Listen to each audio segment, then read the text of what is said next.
I don't know if you heard me, Carla. I said, hello, Carla. Good morning. So, all right, all right. Well, happy Wednesday, hump day. We're here again. Big waves to you. Look at Melissa Scott. Melissa, that's a fine looking man, fine looking young man. So, all right, all right. One of the biggest things I love, I got to say this, I don't know, it kind of goes with the word this morning, but what I love about the Coach's Corner is just getting to know everybody, like really know. I get little text shared, it might be Arlene and Enos that sharing their home and their beautiful place in Utah, or it might be Miss Tammy Sharp sharing those amazing twins that has been an addition to her family. But I enjoy getting to know people. And so it's just fun. This community is amazing. So we and we did an event in Canada this past weekend. So Cindy, those books, we're sending those they're everybody's way that we gave out over the weekend. So, all right. The word for today, which is why we're all here, is brought to us by Miss Arlene, and it's love. The word's love. And it's a real favorite word for me because, and I'll preface this because if you look at the definition, it's like a strong feeling of affection, a concern towards another person, close friendship. And I share this with you because years ago when I was in coaching and I took my first head coaching job, I went to my mentor and I sat down with him for an entire day. And when we got to the end of the day, and I was just writing notes after notes after notes about being a head coach and all the things that we needed to do, how we dealt with the cheerleaders, how we dealt with the majorettes, how we dealt with the community, how we, all this stuff to bring this thing together.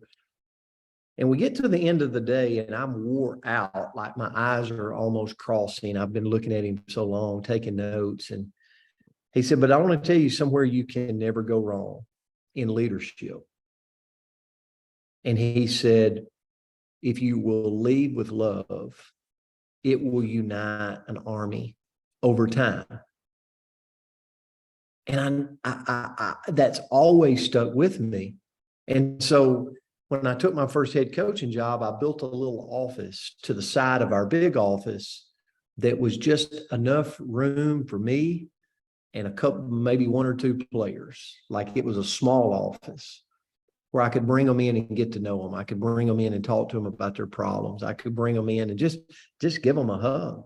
Just tell them that they had somebody in their corner. And I've never forgot that learning moment that what if we just led with love, like it and put that first ahead of the money, ahead of the fame, ahead of everything. Like if we just went through the day taking care of people, could you really become very successful? And I think so. It's Robert Clancy, and I've always had this beside me or close to me, this quote, but I want to read it to you this morning. It said, lead with love. Great leaders may be found at the top of the mountain, looking back upon the challenges, but the greatest leaders are often found at the foot of the mountain, still helping others reach the summit. And to me, that's just the greatest example of leadership and a leader that's willing to just lead with love, take care of people, right? And so, what are when we're leading with love, like what does that mean? Here's what I'd share. It embraces our vulnerability. Like, have you ever felt like you were a part of a tight-knit group? Have you ever felt that you were more vulnerable with each other? When you get to know each other, right, Tammy? Like me and Tammy Sharp really gotten to know each other over the last couple of months. So we're more out to probably go, look, I'm a little under the weather today. Probably wouldn't have shared that 2 months ago, right? But you start to become a little bit vulnerable, which in the leadership world is super powerful, right? And I think back about those players I had. Was it because I was a great X and O coach, or was it because I was leading with love and we were vulnerable with each other? I really believe that's what it was. Another thing is you acknowledge the imperfections. Me and Alan Schultz has been talking about this because Alan Schultz has got an event in Southern Tennessee this weekend. And anytime you put on an event, you're always worried, right, Susan and Bill? Like, you're always worried people are going to show up, or they're not going to show up, or what are people going to say, and are they going to take too long, and all of this. And you're worried about what everybody else thinks in the room. But what if we just led with love and realize, hey, there's going to be imperfections. There's going to be things that don't go perfect. It's okay. We'll walk away learning. We'll walk away growing. We'll walk away a tighter knit community, and it's all going to work out. And what I love about Alan is he kind of gets that already. So another thing, when we lead with love, it shows that we care, but in my opinion, it builds a culture. It builds a culture of people that are attracted to that. And there's a whole world out there that, man, if we just show kindness, if we just show up, if we just take care of them, it might be a little awkward at first, but man, over time, it will build such a strong community, such a strong culture, And I'm going to leave this last analogy and turn it to Andrea. When I started in school, and I was in school, everybody today is like, oh, don't hug the kids.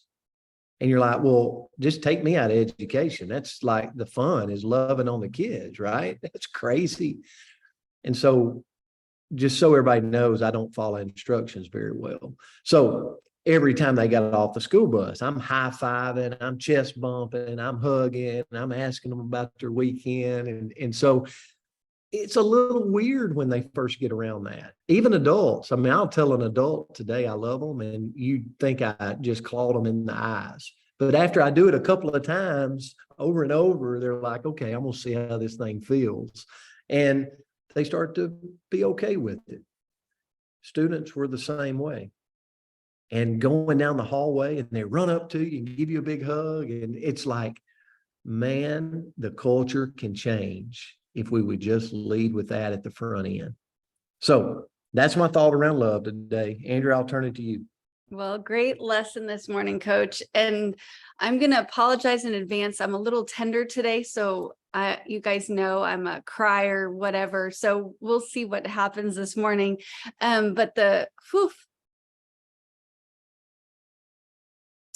So just to give you a little insight, this is not my loss, but in our community, we had a loss yesterday. And so when I was reading this, I was like, oh my goodness, this just really, it's why we love big, right? But when we love big, we hurt big too. But the quote that I found was, I have found the paradox that if you love until it hurts, there can be no more hurt, only more love. And that's Mother Teresa. And so what I looked into is, how can we show love?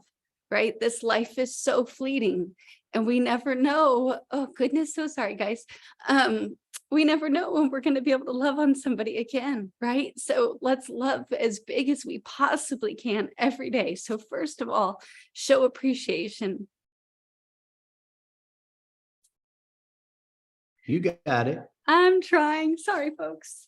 So as everybody talks, this is not a member of the community, but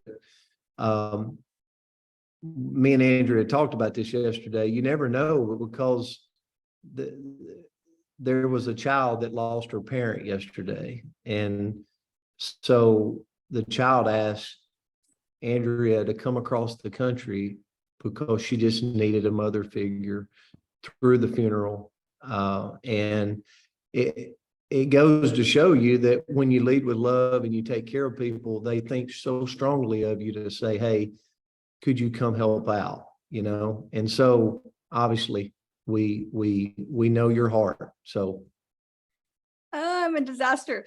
So anyway, so thank you for that, Coach. So first of all, show appreciation. We we love big, and so many people are so great to us. And there's so many times that we don't share it, right? We don't show that appreciation. So take the opportunity to appreciate as much as you can. Next, offer encouragement, just like Coach did, right? There's so many moments that we can just say, hey, you're doing great. We're so proud of you. Good work. And that's a great way to love on others. Next is to be understanding and flexible when possible. You guys know I can be so rigid. I'm so inflexible sometimes, but be flexible with the people around us and show them the same grace that we would want. Next is have a listening ear. Sometimes that can be really hard because maybe we've got people in our life that just want to complain or, whine. But you know what? Sometimes we all need that space. Just like Coach said, that the closer we are, sometimes we need that space to release some of those complaints and some of those, negatives for a moment. So be willing to love somebody by having that listening ear. Next is to focus on helping and training, not critiquing. And I know it's so interesting to see all the places where you might be weak. I can be really hard on my kids sometimes, where I'm like, you guys hear about the dishwasher all the time, but I'm like, that's not how you load a dishwasher. Were you not raised right? Were you raised in a barn? But don't critique, instead show people the right way, help and train. And if they load the dishwasher, well, the dishes are going to get clean regardless of how they're in there. So just let it go. Offer support in times when people are overwhelmed. We've all felt overwhelmed. So if we can support and bolster in those times, do it. And then ask people how they're doing and really mean it. How are you, Valerie? How's everything going? You just had a great birthday. How was it? Is there any negatives about it? You feel really good. Ask how people are doing and listen to the answer. And then lastly, one of the greatest ways we can love others is to forgive. We've all been hurt, right? Every single one of us have been hurt. And you know what? Every single one of us has hurt others. So let's go out into the world with a spirit of forgiveness and be willing to let any past hurts go, because you know what? In the grand scheme of things, it probably doesn't matter. So thanks for the grace this morning, guys. Sorry for the waterworks. And I love each and every one of you. Yep. And thank you. Thank you for your heart, Andrea. And here I leave us with a challenge today, because normally, would you agree with this, that some of the times the person that we're closest to probably gets the roughest of us? You know what I'm saying? And sometimes we just have to stop and then let a day happen where we look at them and go, hey, just want to let you know, I care about you, love you, I appreciate you. Because sometimes when we get so close to somebody, it's like, okay, they're the last ones to feel it. And so anyway, I challenge all of us today, if that person is there. I was reviewing this today, and so I gave my dad a call. And he's like, what do you need today, son? And I'm like, no, I don't need anything right now, but I'll call you later if I do. I'm like, I just wanted to tell you I love you, and I appreciate you. So somebody's on your mind today, give them a call. Give them a call. So love you guys. It's been a great morning. Melissa Jackson, thank you for sharing that fine boy with us this morning. Y'all have a great day out there. We'll see you back tomorrow.